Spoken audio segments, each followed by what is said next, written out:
তুমি ভরা মজলিসে মেয়ে লোক, ভরা মজলিসে পুরুষ, সেখানে মেয়ে ছেলে তুলে ভারী শুরু করে দিয়েছে না, খুব মজা লাগে না?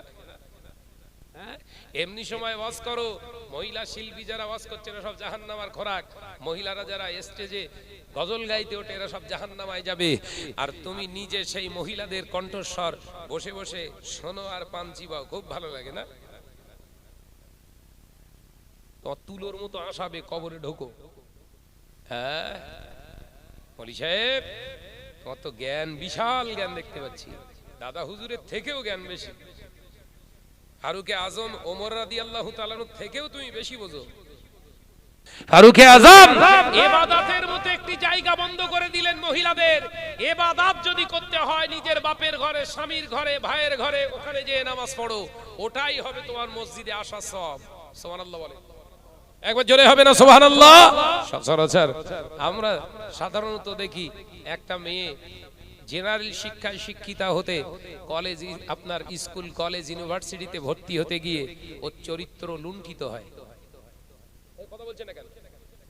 যুবতী মেয়েরা আজকে যারা কলেজ করছে, মাইন্ড খারাপ করবেন না, বলতে দ্বিধা নেই, সত্য কথা দীপ্ত কণ্ঠে শাহনাজ বলতে ভালোবাসে। আজকে যত আপনার এলাকার মহিলারা স্কুল, কলেজ, ইউনিভার্সিটিতে যারা পড়ছে, শিক্ষিতা হচ্ছে, আপনি একটু দাঁড়িয়ে সামনে গ্যারান্টি দিতে পারবেন বাপ হয়ে, আমার মেয়ের ক্যারেক্টারটা ঠিক আছে? ইহুদিদের চাল মুসলমানদের ধ্বংস করতে গেলেই মুসলমান সেজে ঢুকতে হবে, নইলে ধ্বংস করা সম্ভব না। দাড়ি রেখেছে, টুপি পড়েছে, কোরআন শরীফ তেলাওয়াত করা শিখেছে, জিকির আজকার শিখেছে, তাসবিহ তাহলিল শিখেছে, কালেমার দাওয়াত দেওয়া শিখেছে, সব প্র্যাকটিস করে মসজিদে ইমামতিতে 7 বছর ইমামতি করেছে। ইমামতি করার পরে এলাকার যোগ্য বিদগ্ধ আলেমে দ্বীনদের কাছে ধরা পড়লো। তখন ওই 7 বছরের ইমামটা স্বীকার করলো, আসলে আমি তো মুসলমান নয়, আমি তো একজন ইহুদি আলেম। আমার আলোচনা বুঝতে পারছেন না বোধহয়? ও আলেম বলো।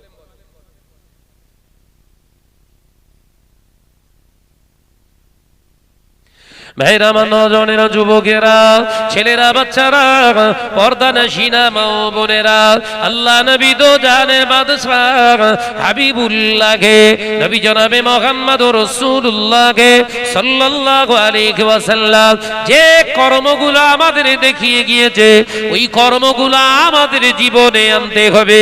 ও নজনেরা, নবী শুধু নয়, আল্লাহ নবীর সমর্থিত সাহাবায়ে কেরামদের নীতি আদর্শ কথাগুলো যদি আমরা না মেনে চলি, আমাদের জন্য খারাপের শেষে নাই।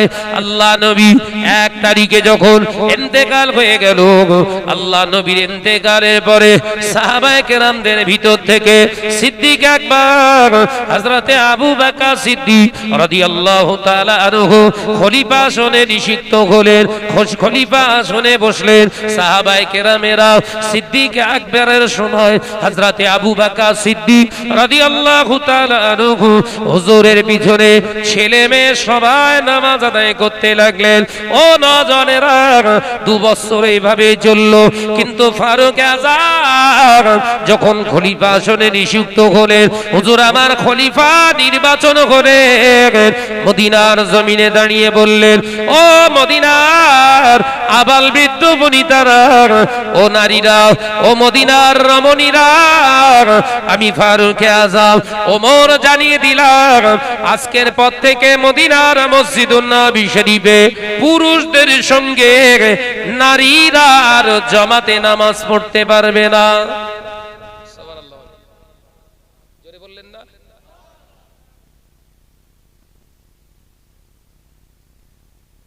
খুব গুরুত্ব সহকারে আলোচনাগুলো বুঝবেন। বিশ্বনবীর সাহাবী আবু বকর পর্যন্ত ঠিক হযরতে ওমর রাদিয়াল্লাহু তাআলা দেখলেন, হযরতে ওমর রাদিয়াল্লাহু তাআলা খুব বিচক্ষণ মানুষ ছিলেন এবং ঈমানের দিক থেকে কিরকম, যে রাস্তা দিয়ে ওমর হাঁটতো শয়তান ওই রাস্তায় 40 দিন আর আসতো না। একবার জোরে বলে, একবার জোরে হবে না? আমাদের মতো না, আমরা যে রাস্তা দিয়ে যাই শয়তান শুয়ে থাকে ওই রাস্তায়। হুজুর আসছে, হুজুরির গাড়ির ধুলে একটু বুকি মাখি।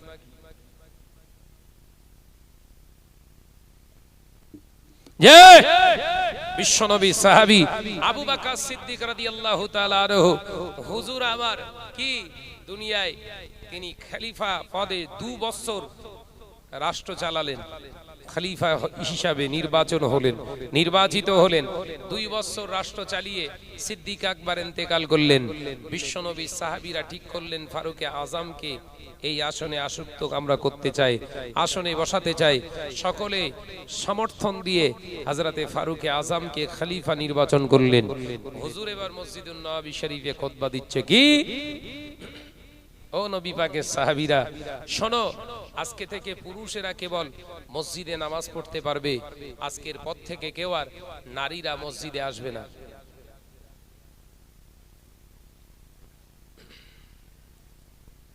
ওই দেখ কি বাস পড়তেছ, দেখ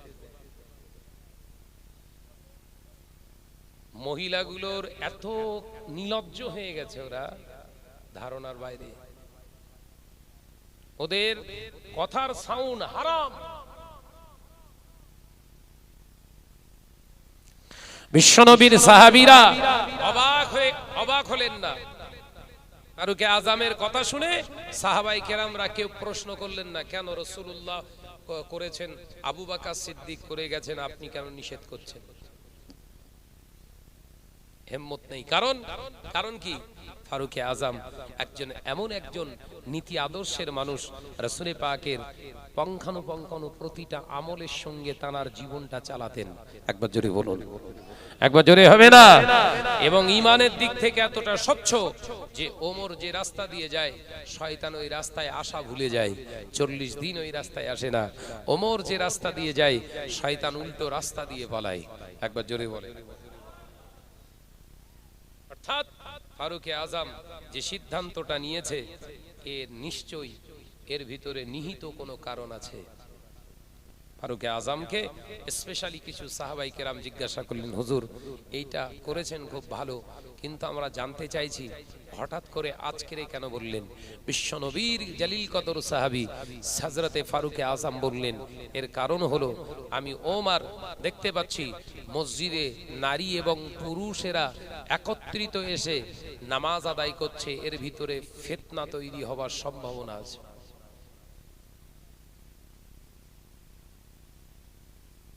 কি তৈরি হবে ভাই? যেখানে ইবাদতের মতো জায়গায় ফিতনা হওয়ার সম্ভাবনা দেখতে পেলেন ফারুকে আজম, সেখানে খোলামেলা আমাদের ঘরের নারীরা আমাদের ঘরের পুরুষের সামনে বসে কম্পেয়ার করে শরিয়াতি শিক্ষা করে সে শরিয়াত বাঁচাতে পারবে বলে মনে হয়?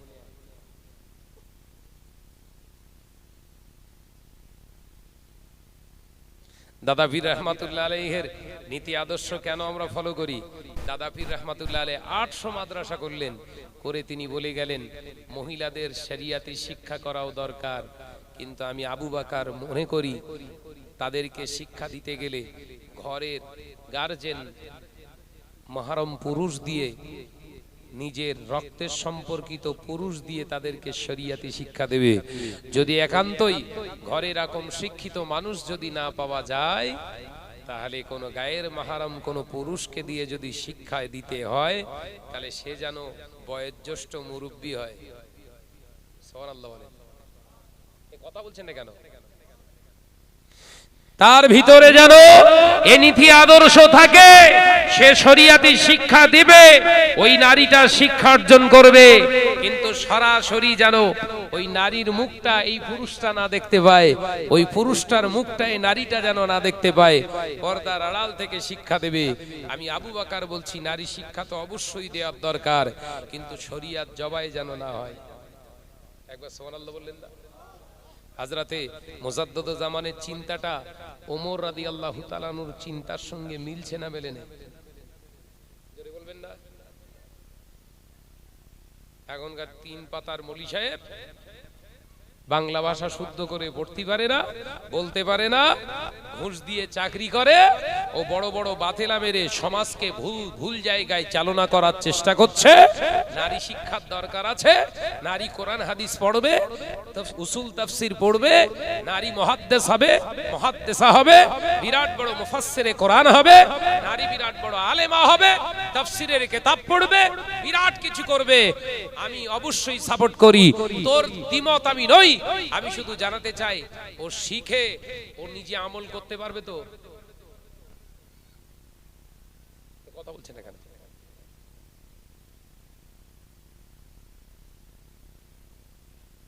সচরাচর আমরা সাধারণত দেখি একটা মেয়ে জেনারেল শিক্ষায় শিক্ষিতা হতে কলেজ, আপনার স্কুল কলেজ ইউনিভার্সিটিতে ভর্তি হতে গিয়ে ওর চরিত্র লুণ্ঠিত হয়। কথা বলছেন না কেন? যুবতী মেয়েরা আজকে যারা কলেজ করছে, মাইন্ড খারাপ করবেন না, বলতে দ্বিধা নেই, সত্য কথা দীপ্ত কণ্ঠে শাহনাজ বলতে ভালোবাসে। আজকে যত আপনার এলাকার মহিলারা স্কুল কলেজ ইউনিভার্সিটিতে যারা পড়ছে, শিক্ষিতা হচ্ছে, আপনি একটু দাঁড়িয়ে সামনে গ্যারান্টি দিতে পারবেন বাপ হয়ে আমার মেয়ের ক্যারেক্টারটা ঠিক আছে? কথা বলছেন না কেন? হ্যাঁ মৌলী সাহেব, তোমার তো জ্ঞান, বিশাল জ্ঞান দেখতে পাচ্ছি, দাদা হুজুরের থেকেও জ্ঞান বেশি, ফারুকে আজম ওমর রাদিয়াল্লাহু তাআলা থেকেও তুমি বেশি বোঝো। ওমর ফিতনা দেখতে পাচ্ছে, তুমি দেখতে পাওনি, কথা বুঝতে পারছেন না? ফারুকে আজম ইবাদতের মতো একটি জায়গা বন্ধ করে দিলেন মহিলাদের। ইবাদত যদি করতে হয় নিজের বাপের ঘরে, স্বামীর ঘরে, ভাইয়ের ঘরে, ওখানে যেয়ে নামাজ পড়ো, ওটাই হবে তোমার মসজিদে আসার সওয়াব। সুবহানাল্লাহ বলে, একবার জোরে হবে না সুবহানাল্লাহ? আর তুমি ভরা মজলিসে মেয়ে লোক, ভরা মজলিসে পুরুষ, সেখানে মেয়ে ছেলে তুলে ভারী শুরু করে দিয়েছে না, খুব মজা লাগে না?